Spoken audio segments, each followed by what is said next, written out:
सन्मान आहे. म्हणजे माझे जे अधिकारी आहेत, जे मी अधिकारी नेमलेले आहेत, या अधिकाऱ्यांचं नेमकं काय काय काम आहे, त्यांनी काय काय काम केलं पाहिजे. त्यामध्ये ते सांगतात माता पित्याची सेवा करणे, मित्र परिचितांची सेवा करणे, ब्राह्मण श्रमणांना उत्तमपणे वागवणे आणि काटकसरीने खर्च करणे, हे सुद्धा त्यांनी सांगितलेलं आहे. मंत्र्यांच्या दौऱ्यांमध्ये आणि दर 5 वर्षानंतर धम्माचा दौरा केला पाहिजे. धम्मासाठी तुम्ही त्यांनी फिरलं पाहिजे अधिकाऱ्यांनी, आणि काय काय अडचणी आहेत ह्या अडचणी दूर करून त्यांनी अशा पद्धतीची जनमानसांची सेवा केली पाहिजे. अशा पद्धतीचा हा तिसरा शिलालेख आहे. आणि महत्त्वाचा शिलालेख म्हणजे धम्मघोष नावाचा शिलालेख हा गिरनारच्या गुजरातमध्ये सापडलेला आपल्याला दिसतो. यामध्ये या धर्मविजय किंवा धम्मघोष असं म्हणून याचा उल्लेख केलेला आहे. ब्राह्मी लिपीमध्ये असं सुंदर विवेचन या ठिकाणी आलेलं आहे. धम्मघोष गेल्या अनेक शतकापासून प्राण्याची हत्या, नातेवाईकांची अयोग्य वर्तन आणि ब्राह्मण आणि शमनाचा आदर वाढत होता.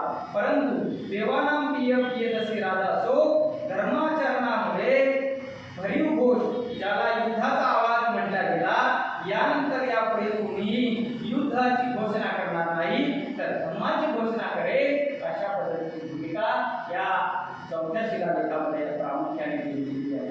यामध्ये दिव्य दर्शनाचा राजाने विमान, हत्ती, अग्नीचे घोडे, दिव्य दृश्य इत्यादीची कोणतीही गोष्ट न करता त्यांनी केवळ आणि केवळ अहिंसा, नैतिकता याच्यासाठी झटलं पाहिजे. आता हे एकूण 14 शिलालेख आहे. 14 शिलालेखाचा असे थोडक्यात सांगणार आहे. 4-5 चौकन झालेले आहे. गोष्टी आणि 5 वर्षाचा कार्यक्रम महत्त्वाचा आहे. हा स्वतंत्र विषय सार्वजनिकताच मी पुढच्या कार्यक्रमात मांडणार आहे. हे सगळे शिलालेख एकूण 14 शिलालेख आहेत. हे 14 शिलालेखाचे ठिकाण साधारण महाराष्ट्रामध्ये नालासोपारा जे महाराष्ट्रात पालघर जिल्ह्यामध्ये आहे, गिरनार गुजरात, होलीमध्ये ओडिसा पुरी येथे आहे, ओडिसा जळगाव इथे पण एक आहे, येनागुडी इथे आंध्र प्रदेशामध्ये अशा पद्धतीचा स्तंभ आहे.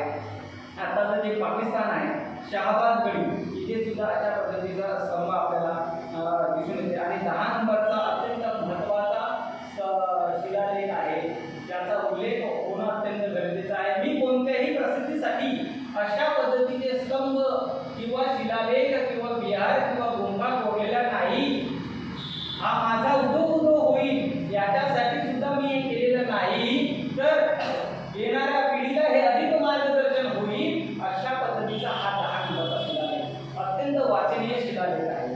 जे माझी येणारी पिढी माझं नाव घेईल की नाही मला माहीत नाही, पण मी हा जे काही केलेलं आहे हा धम्माचा प्रचार प्रसार करण्यासाठी आणि माझं पूर्ण आयुष्य हे धम्मासाठी वाहून घेण्यासाठी मी हे सगळं केलेलं आहे.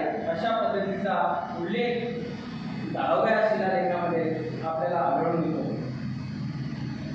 बऱ्याच गोष्टी त्यांनी कल्याणासाठी केलेल्या आहेत. त्यांचे सम्राट अशोकांच्या संदर्भात आता नवनव्याने संशोधन होत आहे. हे संशोधन आम्ही संबंधित प्रकारे भागवत साहेबांकडे साधारण एक 10-12 प्रकाशनाचे वेगवेगळे सुंदर पुस्तक आहे. या पुस्तकामध्ये सुंदर आहे. आता काल परवा एक अमरावतीला एक पुस्तक प्रकाशित झालं, आता जे काही त्यांना जाणतात रोकडे सरांचं एक पुस्तक प्रकाशित झालेलं आहे. सम्राट अशोकांच्या जनव्यवस्थापन नावाचं एक सुंदर पुस्तक आलेलं आहे. म्हणजे सम्राट अशोक पहा किती पुढे होते धर्म बांधण्याच्या संदर्भात, पाण्याची व्यवस्था करण्याच्या, म्हणजे नदी जोड प्रकल्पाची संकल्पना सम्राट अशोकांपासून बाबासाहेब आंबेडकरांनी बनवली. म्हणजे हा थेट संबंध. पण बाबासाहेब आंबेडकर सातत्याने सम्राट अशोकाच्या संदर्भात भाषा करताना आपल्याला दिसते. जे मला सांगितलं पाहिजे की Babasaheb Ambedkar caste in India हा स्वतंत्र प्रबंध लिहित होते. त्याच्या आधी बाबासाहेब आंबेडकरांनी शहाजीचे पुत्र शिवाजी आणि शिवाजीचा पुत्र आपला संभाजीवर बाबासाहेब आंबेडकर लिहिण्याची भूमिका घेतात. त्या भाषणखंडामध्ये तशा पद्धतीचा पण नंतर बाबासाहेब आंबेडकरांनी काय विचार करण्यात आला माहिती नाही आणि त्याचा संदर्भ मात्र कुठे दिसत नाही. म्हणजे संभाजीवर लिहिणारे बाबासाहेब आंबेडकर थेट या विषयाकडे वळतात. कास्ट इन इंडिया हा ग्रंथ ते लिहितात आणि पुढच्या अनेक भाषणामध्ये बाबासाहेब आंबेडकर अशा पद्धतीची भूमिका घेतात आणि ते सांगतात की मी सम्राट अशोक त्याच्या संदर्भात अनेक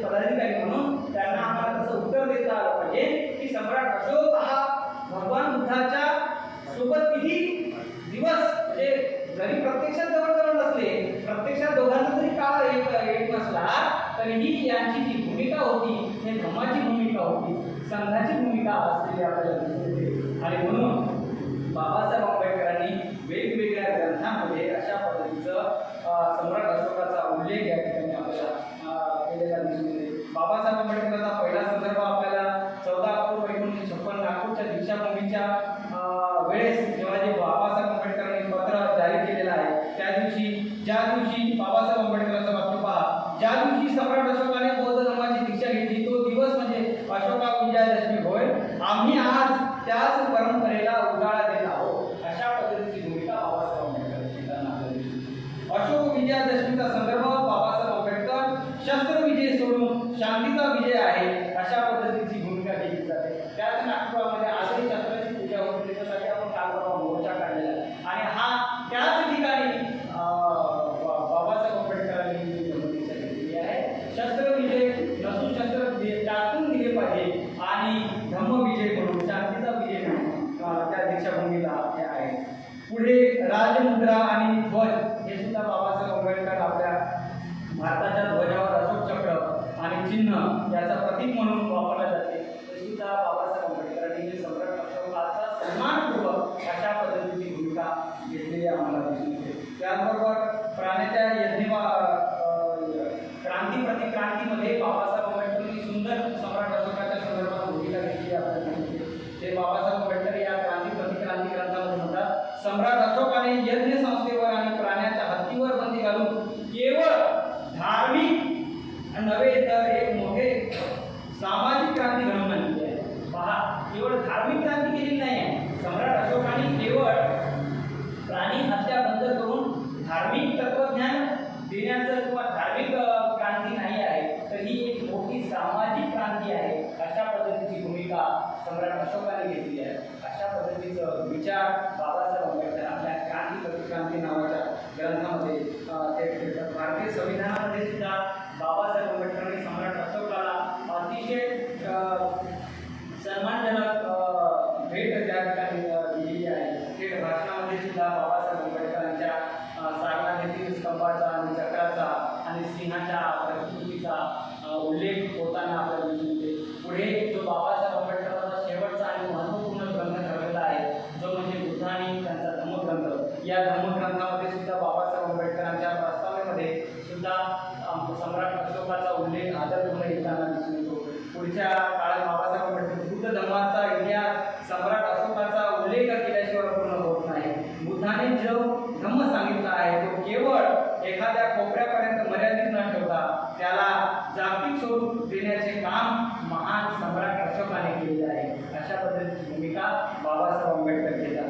आणि विजयाची नवी व्याख्या या ग्रंथातच बाबासाहेब आंबेडकर घेतात. सम्राट अशोकाने केवळ धम्म स्वीकारला नाही तर तो आपल्या राज्याचा आधार बनविला.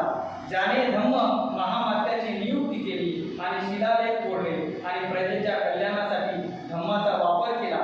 भारतीय इतिहासात हे अभूतपूर्व उदाहरण आहे. अशा पद्धतीचे उद्गार स्वतः बाबासाहेब आंबेडकरांनी सम्राट अशोकाच्या संदर्भात काढलेले आहे. आणि म्हणून महान सम्राट अशोक हा आपल्या पूजा साहित्यात येणं, पूजेच्या स्थानात येणं हे वाईट नाही, म्हणजे सुंदर आणि चांगली क्रांतिकारक घटना बौद्ध महासभा या ठिकाणी केली आहे. याचा आदरपूर्ण आपण अशा पद्धतीची भूमिका घेतली पाहिजे. या ठिकाणी आम्ही जेव्हा वेगवेगळ्या ठिकाणी भेट द्यायला गेलो, वेगवेगळ्या ठिकाणी त्याचे संदर्भ आम्ही शोधलेले आहे. आता मागच्या महिन्यामध्ये आम्ही कुंभारे सर असतील, त्या ठिकाणी त्यांनी एक प्रश्न उपस्थित केलेला आहे की फिरोजशाह कोठा मैदानामध्ये सम्राट अशोकांचा जो स्तंभ आहे, ज्या ठिकाणी राष्ट्रध्वज असलेला दिसून येते, जो सन्मानाचा एक प्रतीक, ज्या सम्राट अशोकाने अशा पद्धतीचा त्या किल्ल्यावर आजही कोणाला जाता येत नाही असा प्राचीन जो स्तंभ आहे पूर्ण तो आहे स्तंभ. त्या स्तंभावर आज्ञा कोरलेली आहे. या आज्ञा आम्हाला सहिष्णुता, प्रेम, सहानुभूती, आपुलकी, प्रेरणा, मैत्री, करुणा या सगळ्या गोष्टीचा संदेश या सम्राट अशोकाच्या माध्यमातून आम्हाला मिळतो आहे. सम्राट अशोकांच्या जीवनामध्ये अनेक महत्त्वाच्या घटना त्यांनी केलेल्या आपल्याला. आणि थोडक्यात जर आपल्याला सांगायचं असेल की हिंसा आणि धर्मामुळे लोकांची वागणूक वर्तन सुद्धा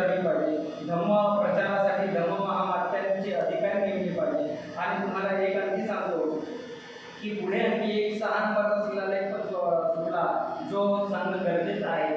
या ठिकाणी 6 नंबरच्या शिलालेखामध्ये सम्राट अशोक म्हणतात की हे जे मी हिताचं काम करतो आहे हे केवळ आणि केवळ धम्माचा मार्ग आहे आणि हा धम्माचा मार्ग सर्वांनी सर्वांसाठी खुला केलेला आहे. जो या शिलालेखामध्ये सांगतात जो आपल्या धर्माची प्रशंसा करतो आणि इतर धर्माची टीका करतो तो स्वतःच्या धर्माचं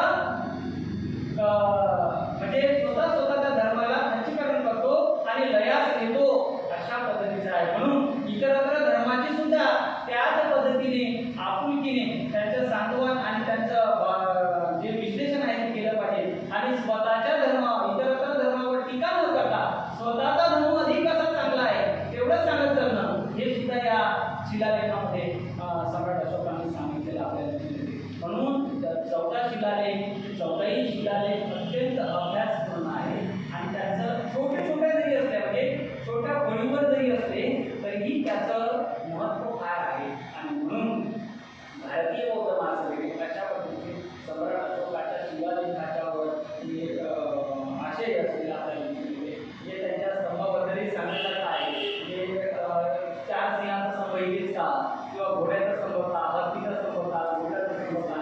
आता आपण तिकडे गेलेलो होतो तिकडे गरुडाचा स्तंभ होता ज्यांनी ते हडप केलेला आहे कृष्ण मंदिरामध्ये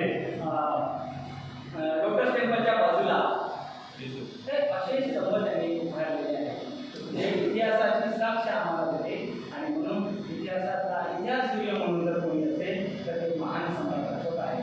इतिहास सूर्याची प्रतिमा आपल्या पूजा संख्येत देणं हे अत्यंत चांगली बाब आहे. त्याचा प्रचार प्रसार करणं गरजेचं आहे. आता येणारे अनेक राजे या ठिकाणी होऊन गेलेले आहेत मित्रांनो पण सम्राट अशोकासारखा महान राजा त्यांनी स्वतःसाठी काही ठेवले नाही. त्यांनी प्रास्ताविकेमध्ये सांगितलेलं आहे की अक्षरशः स्वतःजवळ काही नाही सगळे भांडे सगळं त्यांनी धर्मासाठी वाहून घेतलेलं शेवटी त्यांचा एक आवडा असतो तो सुद्धा त्यांनी धर्मासाठी दान केलेला आहे. अशा अनेक गोष्टी त्यांनी केलेल्या आपल्याला जे भिक्षुणी तरुण भिक्षुणी जर झाल्या असेल त्या मासिक धर्माच्या संदर्भात त्यांना जी अडचण असेल अशा वेळेस सुद्धा किती महान राजा असेल त्यांनी स्वतंत्र कशा पद्धतीचं त्या नदीकाठी भव्य विहार उभारलेला जिथे आपण आत्ताच भट्टसाहेबांच्या नेतृत्वामध्ये आपण तो टूर काढलेला आहे सन्नती ते असे अनेक वस्तू पाहण्यासारखे आहे. हे वारसा आपल्याला जतन करायचा आहे. वारसा जतन करण्यासाठी आता मोठ्या प्रमाणात अतिक्रमण होत आहे. अतिक्रमण घालवण्यासाठी आपण या छोट्या स्थळांना आपण भेटी दिल्या पाहिजे. तिथे दर पौर्णिमा किंवा आणखी वेगवेगळे कार्यक्रम आपण घेतले पाहिजे. भीमराव आंबेडकर साहेब गेल्या 2 वर्षापासून त्याचे साक्षीदार आहे ते सातत्याने त्या पौर्णिमेला ते त्या लेण्यांवर जातात. त्या लेण्यांमध्ये आपली जी धरोहर आहे ते धरोहर टिकून ठेवण्यासाठी ज्या गेल्या ते गेल्या म्हणजे राम मंदिराचं उदाहरण आपल्याला सांगते ते मी गेल्या वर्षी या दरम्यान राम मंदिरावर होतो तिथे पण सुद्धा ते सांगलीचं स्थळ आहे. त्या स्थळांवर सुद्धा सुंदर विविध